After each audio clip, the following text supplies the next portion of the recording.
Europe 1, 8h-5, Maxime Switek. La réponse de la Turquie n'a pas traîné. Le Premier ministre Erdogan s'en est pris sévèrement ce week-end à tous les dirigeants européens qui ont qualifié de génocide le massacre des Arméniens en 1915. Il s'en est pris à François Hollande, à Vladimir Poutine, à Joachim Gauck, le président allemand. Bonjour Dany. Bonjour Maxime. Ils ont eu raison, tous ces dirigeants européens, de se fâcher ce week-end avec la Turquie. Il était temps Maxime d'appeler un chat et que le génocide fait aux Arméniens était un génocide. Donc ça, il n'y a pas de problème. Et surtout, la lucidité et le courage du président allemand, Gauck, qui a non seulement parlé du génocide contre les Arméniens, mais qui a aussi dit que l'Allemagne, le Reich allemand, était complice de ce massacre, ce qui n'avait jamais été repris par un responsable politique allemand.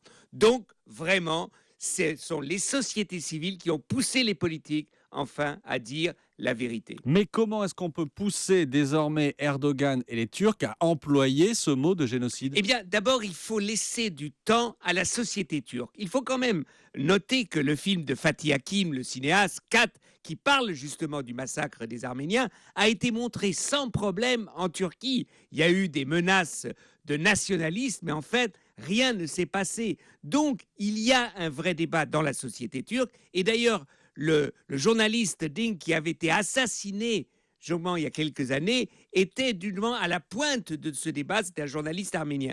Donc il faut soutenir ceux qui, en Turquie, les Arméniens, Turcs et les autres qui veulent poser ce problème, c'est eux qui vont faire changer la société turque. Et est-ce qu'il faut aller plus loin au niveau européen et légiférer pour reconnaître le génocide et sanctionner ceux qui le nient ?